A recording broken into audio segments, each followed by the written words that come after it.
एक बार आचार्य श्री से हम लोगों ने कहा, आचार्य श्री हम लोगों को आप अलग क्यों कर रहे हैं,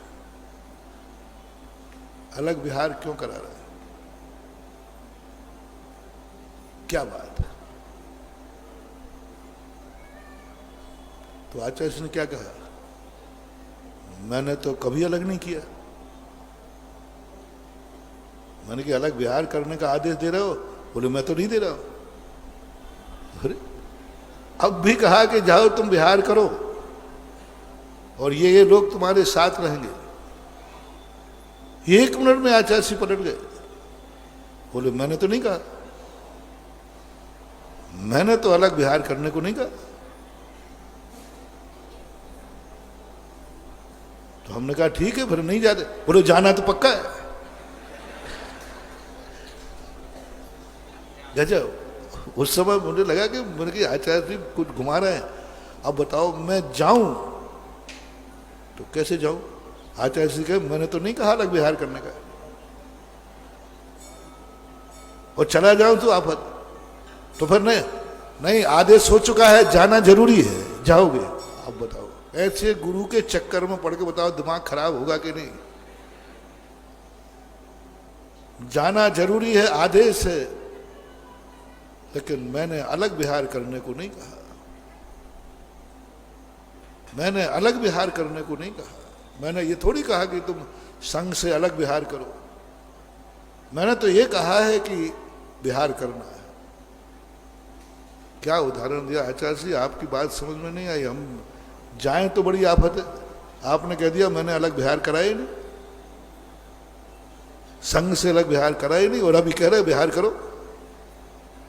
आचार्य श्री ने यही उदाहरण दिया, जब किसी सेठ का बहुत व्यापार बढ़ जाता है तो अपने अलग अलग ऑफिस खोलता है, अलग अलग व्यापार करने भेजता है।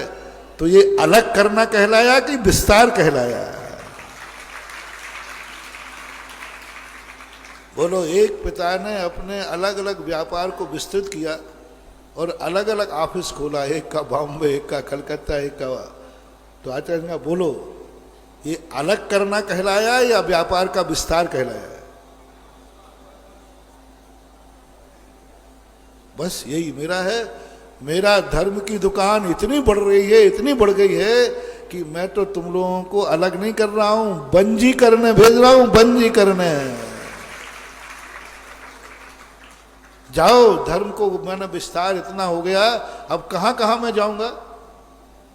इतने भक्त हो गए, इतने भक्त हो गए, चारों तरफ मेरे भक्त हैं, चारों तरफ मुझे मानने वाले, चारों तरफ उपदेश सुनना चाहते, चारों तरफ मुनि भक्तियों का बहुत बड़ा व्यापार।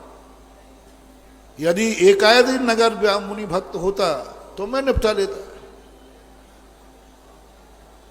जिन साधुओं का व्यापार, जिन लोगों का व्यापार बहुत छोटा हो,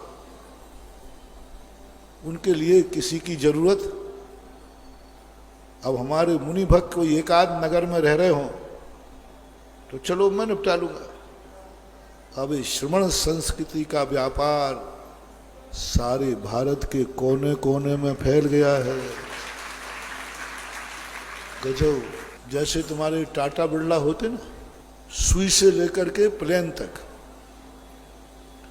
कश्मीर से लेकर कन्याकुमारी तक, ऐसा कौन सा प्रांत है जहां टाटा बिरला का कोई ना कोई प्रोडक्शन किसी प्रांत में ना हो? हैं? विदेशों में भी। उसे तुम क्या बोलते हो? उद्योगपति। आज हमारे गुरु महाराज का वो धन का है, धर्म का। आज गुरु महाराज ने जब से दीक्षा ली है, इनकी श्रमण संस्कृति का जो प्रभाव है वो कहां तक पहुंच गया है। आज भगवान महावीर स्वामी के बात का मुझे पता नहीं, लेकिन 21वीं सदी में 100-150 साल में तो, बल्कि 700-800 साल में तो सबसे ज्यादा दुनिया में किसके भक्त हैं? किसको चाहने वाले हैं, किसको उत्कृष्ट गुरु मानते हैं, किसको सच्चा गुरु मानते हैं, किसका नाम लेने पर गर्व करते हैं, किसका नाम ध्यान में आ जाए तो आनंद आ जाए, किसका आशीर्वाद मिल जाए तो मजा आ जाए, किसका आहार हो जाए तो मजा आ जाए, किसके यहाँ चतुर्मास हो जाए तो मजा आ जाए। सब तरफ से हमारे गुरुदेव जहां चले जाएं, कहा कौन सा प्रांत है भारत में जहां जैनी रहते हो और वो आचार्य श्री को नहीं चाहता है? अभी महाराष्ट्र गए, वे गए थे इसलिए कि बुंदेलखंडी की भीड़ तो अब हमें छोड़ेगी नहीं। महाराज चलते वहां भीड़ कम होगी, वहां इससे ज्यादा हो रही है। अब भागो, कहां भागोगे? भागो भारत का कोई कोना नहीं है जो हमारे गुरुदेव को नहीं चाहे। कौन मुनि भक्त है चौके में जो मुनिराज के आचार्य श्री के आहार होवे तो आनंद नहीं मनावे? कौन है जो आचार्य श्री की आंख जिस पे उठ जाए, देख लेवे तो, और हाथ उठ जाए तो, और दो शब्द बोल देवे तो? अब मैं क्या करूं? इतना मेरा व्यापार बढ़ गया है, जहां देखो वहीं मेरे चहेते हैं, जहां देखो वहीं मेरे लिए मांग है, मेरे माल की मांग है। अब मैं कहां कहां तक माल दूंगा? इसलिए इतने सारे बेटे तुम लोग 2000 वर्ष के बाद कुंद को